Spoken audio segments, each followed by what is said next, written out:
नाजरीन, आज हम हैं साबिक एमपी राज्यसभा बहुजन समाज पार्टी से मोहम्मद सालिम अंसारी साहब, और आज हम बात करेंगे कश्मीर मुद्दे पे जो यूरोपियन डेलीगेशन को वहाँ पे ले जाके घुमाया गया, लेकिन जो अपने मुल्क के एमपीज़ हैं उन्हें जाने से रोका जा रहा है। इस मुद्दे पे आज हम सालिम अंसारी साहब से बात करने आए हैं।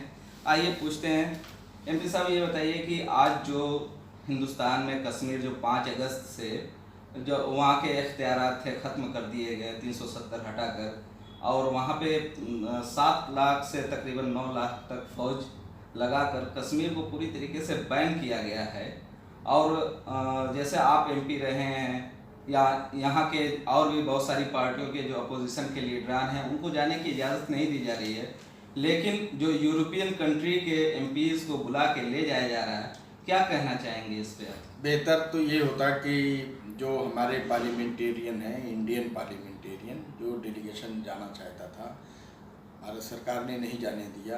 इक्का दुक्का लोग गए, जैसे महबूबा मुफ्ती की बेटी गई तो सुप्रीम कोर्ट के आदेश पे गई, गुलाम नबी आज़ाद जी गए तो कोर्ट के आदेश पे गए, तो कोर्ट के आदेश पे गए। तो मेरे कहने का मतलब ये है कि हमारे लोग हैं, हमको मिलने में कोर्ट से परमिशन लेना पड़ता है, और आप विदेशी पार्लियामेंट्री ग्रुप को ले आकर के कश्मीर में क्या दिखाना चाहते हैं, क्या मैसेज देना चाहते हैं, ये मैं नहीं समझ पाता हूँ। सरकार की ये पॉलिसी मुझे ठीक नहीं लगती। और आप सिविलियन को कब तक बांध के रखोगे भाई? तकरीबन 3 महीने होने जा रहे हैं, 90 दिन बहुत समय होता है। कर्फ्यू में आदमी घरों में कैसे कैद रहेगा? वो भी हमारे देश के एक अंग हैं, वो भी भारतीय हैं, वो भी हिंदुस्तानी हैं। ऐसा नहीं है कि वो हिंदुस्तान से बाहर कश्मीर है, वो हमेशा इंडिया के साथ रहे हैं। और राजा करण सिंह के ज़माने से लेके उससे पहले जो राजा थे, उनके वालिद जो राजा थे, उनके ज़माने से वो हमारे साथ हैं और आज भी हैं। आप इस तरह से 370 ख़त्म करके आप ख़त्म किया, ठीक है, आपकी भाई पॉलिसी है, आपने ख़त्म किया है, उसका जिसको एहतजाज करना वो करेगा, कस्टमरी राइट है। हम इस मुल्क में रहते हैं तो हमें कोई ज़रूरी नहीं कि जो आप सरकारें करें उसको हम पसंद करें। हमें जो हमारे जो गले से नहीं उतरेगा हम उसका विरोध करेंगे, ये होता है। जैसे गवर्नमेंट एक तरफ तो ये कहती है कि 370 धारा इसलिए हटाए कि वहाँ की फलाह बहबूद हम करना चाहते हैं, और दूसरी तरफ वहाँ पे पाबंदियाँ आयद हैं। तो ऐसे में जो मुकामी लोग ये हैं, कश्मीरी जो लोग हैं, वो कह रहे हैं कि अगर आप अपना अटूट अंग मानते हैं तो फिर क्या सिर्फ ज़मीन ही अटूट अंग है या हम भी हैं? नहीं, देखिए, इंडिया में बहुत सी छोटी छोटी कंट्रीज़ हैं जिनको कुछ धाराओं में रियायत दी गई है। ऐसा नहीं खाली 370 कश्मीरी में, और भी है, हिमाचल में है, गोवा में है, और भी कई स्टेटों में है, नागालैंड में है। उनके भी वो सशर्त हैं हमारे साथ, तो उनको तो आप ख़त्म नहीं करते थे। सिर्फ कश्मीर कश्मीर क्यों देख रहे हो भाई? चलो ठीक है, कश्मीर बड़ा है, लद्दाख दूर है, जम्मू दूर है, तो आपने वहाँ गवर्नर राज कर दिया, वो चलो ठीक है। लेकिन कश्मीरियों को, जो कश्मीरी हमारे हिंदुस्तान के हर दुख सुख में साथ रहे हैं, वहाँ नेताओं को नज़रबंद आपने कर रखा है, 3 महीने से कर्फ्यू लगा रखा है, वहाँ के सारा उद्योग धंधा पूरा चौपट हो रहा है। जो सेब के बागात हैं सारे खराब हो गए, इसी को सिविलियन बेचारे परेशान हैं। तो भारत सरकार से मेरी अपील यही है, नौशाद साहब, आपके माध्यम से, कि वहाँ रिलीफ देनी चाहिए। वो भी हमारे भाई हैं और वो भी इंडियन हैं, वो भी हिंदुस्तानी हैं, और अगर उनका कोई दुख सुख है तो सरकार सुने। ये कर्फ्यू लगा के आप कब तक उनको क्या चाहते हैं, क्या मैसेज देना चाहते हैं? और हमारे लोग नहीं जाएंगे, बाहर के लोग जाके देखेंगे। जो अपना पड़ोसी देखेगा, दूसरा क्या देखेगा? जैसे सेब के बागात का आपने जिक्र किया, तो आज के दौर में जो सेब के फल हैं वो पेड़ पे ही सड़ रहे हैं, और जो इकोनॉमिक है उनकी दिन ब दिन टूटती जा रही है। तो इसके लिए किसको जिम्मेदार करार देंगे? नहीं, ये सिर्फ सरकार जिम्मेदार इसकी है भाई। वो हमारे जो कश्मीरी भाई हैं उनका वही मेन उद्योग धंधा है। सेब के बड़े बड़े बागात हैं, अखरोट हैं, और भी तमाम फल फ्रूट हैं। उनके साल में वो फल निकलते हैं, वो गवर्नमेंट बेचती है, और बेचने के बाद जो है उसको वो बेचते हैं, वही उससे बेचारे साल भर चलते हैं। पर्यटक जाते हैं तो उससे उनका फ़ायदा है। पर्यटक जा नहीं रहे हैं, सारे बाग में उनके जो फसलें हैं ख़राब हो गई, बर्बाद हो गई, तो फिर वो तो ज़मीन पे आ जाएंगे बेचारे, उनके पास तो कुछ खाने के लाले पड़ जाएंगे। क्या सरकार की मंशा है? मैं सरकार से ही पूछना चाहता हूँ, आप चाहते क्या हो? उन हिंदुस्तानियों को मारना चाहते हो जो कश्मीर की बड़ी आवाम है? उनको क्या आप मैसेज देना चाहते हैं पूरे भारत को या पूरे विश्व को क्या मैसेज देना चाहते हैं? वो भी तो हमारे भाई हैं, वो भी तो इंडियन हैं, उनके साथ इस तरह का भेदभाव क्यों आखिर?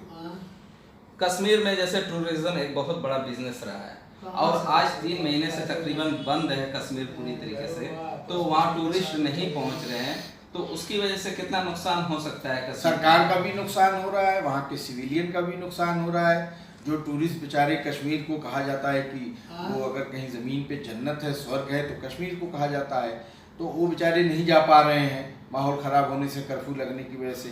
और जो सिविलियन हैं उनका भी नुकसान हो रहा है। गरीब लोग हैं जो रोज़ कुआं खोदते हैं, रोज़ पानी पीते हैं, जो डल झील में काम करते हैं, तमाम टूरिस्टों को घुमाते हैं, उनके खच्चर और घोड़े और पेज ले आके उनको दिखाते हैं, वो सारा बंद है।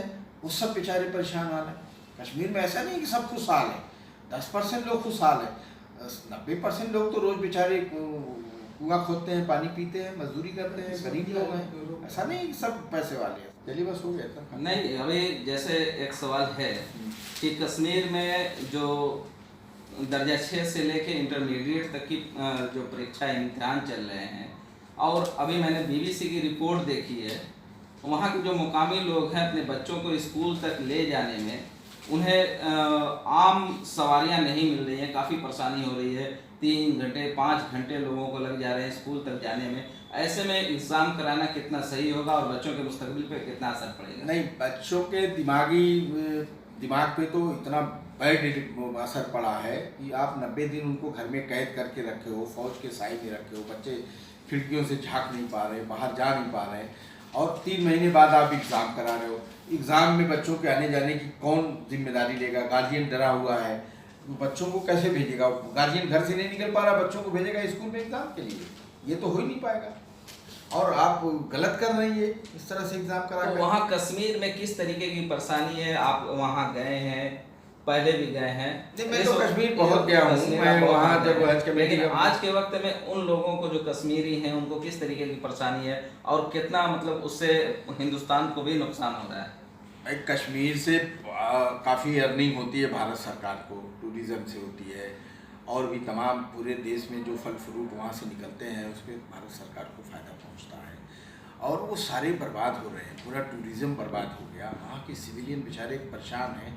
आप घरों में दबिश दे दे के तमाम नौजवान बच्चे जो 15 से लेकर 18-20 साल के हैं उनको हिंदुस्तान की मुख्तलिफ जेलों में ले आकर के आपने बंद कर रखा है, वहाँ से हटा दिया है।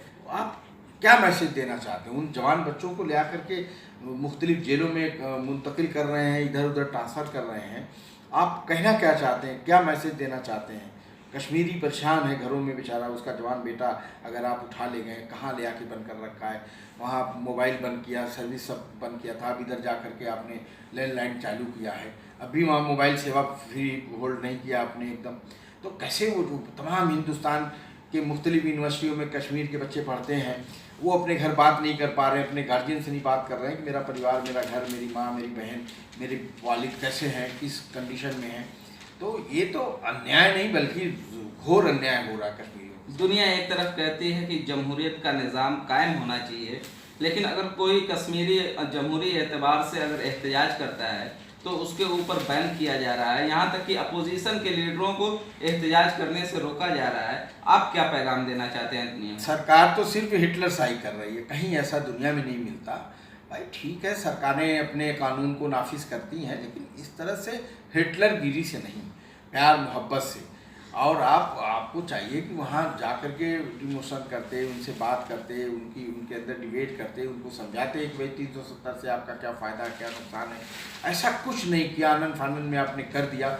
और अगर उसका कोई मुखालफत करना चाहे, उनको कस्टमरी राइट हो अपनी बात रखना चाहिए, उनको आपको मौका देना चाहिए, न कि घर में कैद करके रखना चाहिए। कब तक आप रखोगे? घरों में मौतें हो रही, घर में बच्चे दफनाए जा रहे हैं, मेरा छोटे छोटे बच्चे एक्सपायर कर गए, मर गए बेचारे। सरकार इस पे ध्यान नहीं दे रही, कोई खुराक उनको नहीं दे रही है।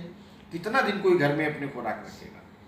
एक आखिरी सवाल है कि जिस तरीके से इंडियन गवर्नमेंट कहती रही है कि ये हमारा अंदरूनी मामला है, आंतरिक मामला है, इसमें तीसरे का इंटरफेयर नहीं करेंगे, लेकिन इंडियन गवर्नमेंट खुद बैरूनी जो यूरोपियन कंट्री के सांसद हैं उनको ले आके वहाँ पे टूर करवा रही है। तो क्या माना जा सकता है कि भारतीय सरकार ने इस बात को तस्लीम कर लिया कि अब कश्मीर पे तीसरी जो ताकत है उसका इंटरफेयर लाजमी है। नहीं, ये तो सरासर गलत है। जब आप कह रहे हो कोई इंटरफेयर ना करे, तो भाई हमारे लोग जो संसदीय पार्लियामेंट्री ग्रुप के अच्छे अच्छे लीडर हैं, ऑल पार्टीज के, वो जाना चाहते हैं, वो देखना चाहते हैं। वहाँ के बड़े बड़े नेताओं जो बंद हैं, नज़रबंद हैं, उनसे मिलते, बात करते, लोगों के आंसू पोंछते। आप बाहरी लोगों से ले आकर के आंसू पोंछवाने का काम करोगे? वो क्या जानते हैं कश्मीर की नवैयत, कश्मीरियों को क्या जानते हैं, कश्मीरियों के दर्द को क्या वो जानेंगे? मलेट्टी के पहरे में वो घूम के क्या देखेंगे, क्या मैसेज देना चाहते हो? यहाँ अपना भाई जाता, चाहे वो किसी कम्युनिटी का हो, किसी पार्टी, किसी दल का हो, वो जाता तो कम से कम हिंदुस्तानियों को एक मैसेज देता, उनसे बात करके उनके दर्द को समझता। वो क्या हमारा दर्द समझेंगे? 23 जो पार्लियामेंट के एमपी जो आए हुए हैं बैरूनी, उसमें मैक्सिमम उनके ऊपर एलिगेशन लगे हैं, ये किसी न किसी तरीके के उनके ऊपर दाग हैं। ऐसे लोगों को हिंदुस्तानी गवर्नमेंट लाके क्या साबित करना चाहती है? अभी ये तो सरकार ही बताएगी। हम इसकी निंदा करते हैं। अभी माननीय भाई जी ने भी इसकी निंदा की है कि डेलीगेशन यहाँ ऑल पार्टीज जाना चाहिए, और दूसरे यूरोपियन वालों को, पार्लियामेंट्री ग्रुप को भेज करके सरकार गलत कर रही है, ये मैसेज गलत जा रहा है, तो हम इसकी निंदा करते हैं। यानी कि हिंदुस्तान में अपोजिशन भी गवर्नमेंट के इस फैसले की मजम्मत करता है। आप देख रहे थे हमारे यूट्यूब चैनल आग मऊ से, मैं हूं नौशाद अंसारी, हमारे साथ साबिक एमपी मोहम्मद सालिम अंसारी साहब थे। बहुत बहुत शुक्रिया।